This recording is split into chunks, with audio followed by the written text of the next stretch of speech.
My name is Carl Asp. I am a professor emeritus at the University of Tennessee in the Department of Audiology and Speech Pathology.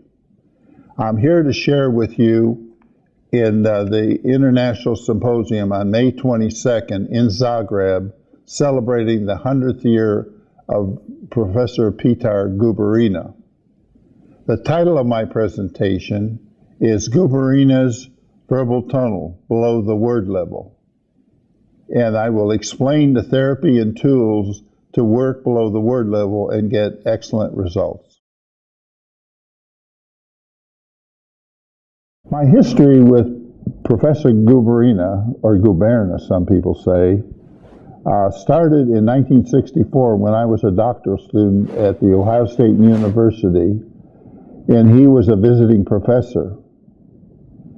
After studying most conventional strategies for communication problems, I found the verbal tone intrigued me because of the good results that you could get from it. Later, in 1967, I graduated and became a professor at the University of Tennessee, Knoxville. And for 40 years after that, Petar and I published and developed clinical procedures for the verbal tonal system. And part of what was developed was his strategy for foreign language, which is structural global audiovisual, and also the verbal tonal system, which applies in all different areas.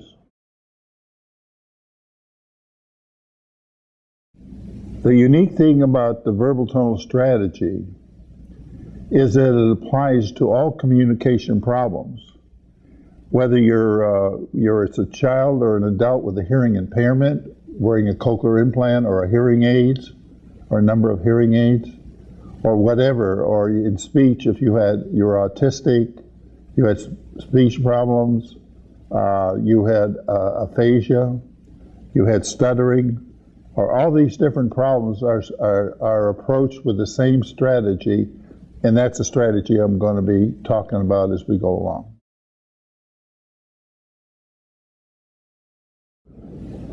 This all applies to below the word level, because when I'm speaking to you, I'm speaking at 5 syllables a second and 720 sounds in 1 minute. And my oral cavity can produce 40 different speech sounds. So these are strung together with co-articulation, and the speed of the speech is extremely fast. So you have to have techniques or strategies or tools that work below the word level. For example, the brain was a big innovation by Gurberina. It's a part of the central nervous system, and the brain is used to monitor and produce speech and to understand speech.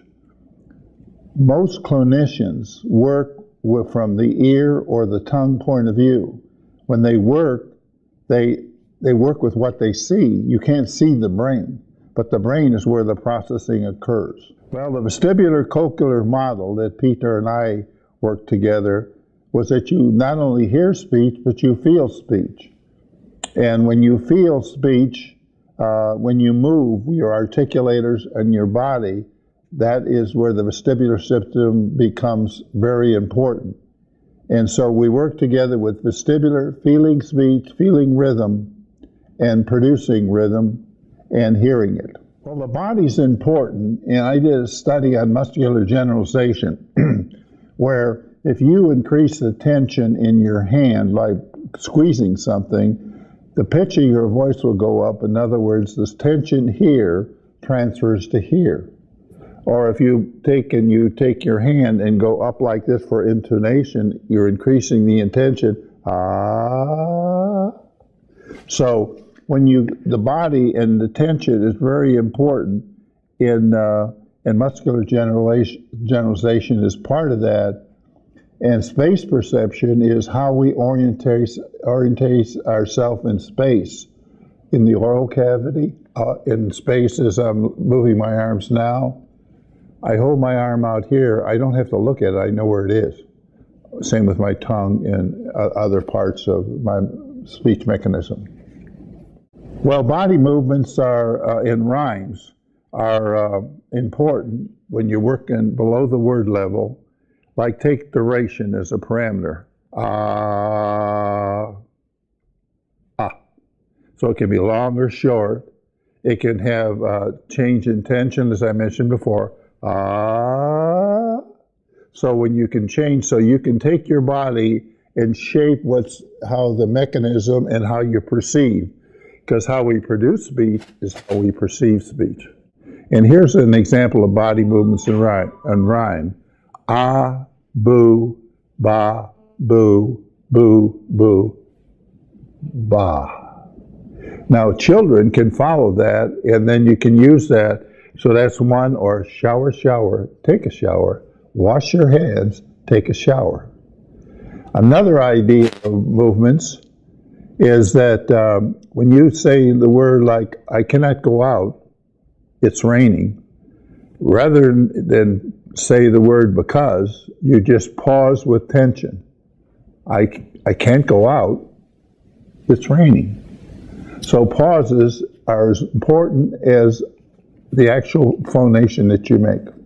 Now in the low frequencies, what's important is to feel rhythm, because speech is so fast, as I mentioned earlier, that you have to feel the rhythm. And the rhythm is the frequencies below 300 hertz. So you have to feel the beat, the 5 syllables a second. And once you feel it, and you have to anticipate rhythm. Otherwise, you can't engage in conversational speech. Oh yes, the optimal octaves are interesting because what he did is take acoustic filters and separate speech. Like if you take the vowel E and you pass it through a low frequencies, 200 to 400 cycles, it's oo. If you take E and pass it through the mid frequencies, 600 to 1200, it's ah. If you take E and pass it through high frequencies, 4,000 to 8,000, it is still E. So what it shows is that the frequency range, the optimal octaves, you can center out and correct different speech sounds in someone's listening and their speech production. Well, tonality is the unfiltered part. As he demonstrated with acoustic filters, the brain filters. And the brain has compartments in frequencies where certain frequencies for phonemes are heard. For example, mumu, lala, sisi. You can hear the pitch. It's a spectral pitch, not a vocal pitch. And the spectral pitch changes. So if I want to test someone for a high frequency hearing loss, I cover my face and say, sisi. If the person hears sisi and says it properly, they have high frequency hearing. So these tonalities can be used in syllables and phonemes and words and sentences, and to evaluate the person's perception, auditory perception. Well, the main point is that listening is part of our conversational speech, and that's our goal, conversational speech. If you cannot follow, like when you listen to a second language, it's too fast for you, it's a blur. So once in your native language, and you are taught to listen properly, you can self-correct. And when a child self-corrects means they understand what they're supposed to say. So therefore, listening training can also be done with some equipment, like headphones, microphone, speech vibrator, etc. And you can actually create a situation where it's ideal listening and emphasize certain frequency areas, as I mentioned before, because you can have acoustic filters in your system. This is critical. Most methods don't have air analysis clinically. So the air analysis is important, and correction is important. But you start with the rhythm and intonation. If the child can't get the rhythm and intonation, like when an infant babbles, they're rehearsing rhythm and intonation, but you can't understand what they say.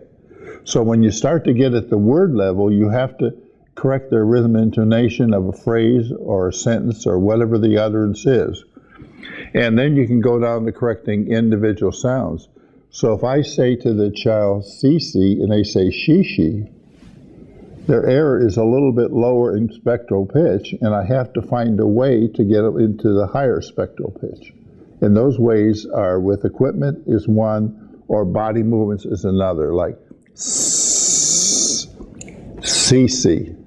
CC, not shishi.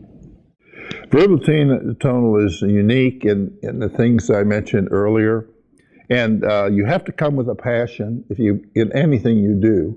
And if you want to get training and certification, Verbal Tonal has trainers in different locations throughout the USA and throughout the world. And you can get training and certification if that's what you desire. To get more information on the Verbal Tonal method, you can go to the website at UT, which is verbaltonal.utk.edu, or email me as casp@utk.edu. In either case, you can get information on books, publications, videos, testimony for clients, for patients, for clinicians, for teachers, for researchers. All this is available free, including the books. Gurberina's legacy is going to go on. This is just the 100-year point. But I think what he developed was below the word level.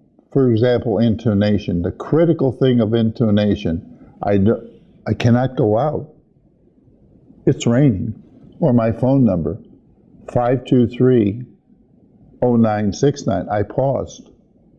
So that's below the word level. You have to be able to pause. You have to use your intonation. That's all about the meaning in spoken language. The second, I would say, is the brain and the body. To work with the brain can develop new structures by neuroplasticity if you provide the optimum stimulation for the brain. And then it works together with the body because you only hear what you produce. So if you produce it, you can hear it.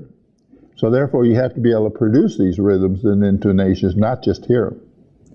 And the last, probably the most important, is correct through listening, which some methodologies have picked up on, because this was developed maybe 70 years ago, some of these things I'm talking about. And it's very important that someone can be corrected from listening, because the key is they self-correct. And when you self-correct, you're okay. So in closing, if you want to work below the word level, you want to get the wow factor, well, climb on board, learn a little bit, try it yourself, try movements. You don't have, as long as you can walk and talk, you can use movements. And that's my message to you, and I hope you'll get involved and be successful. Thanks.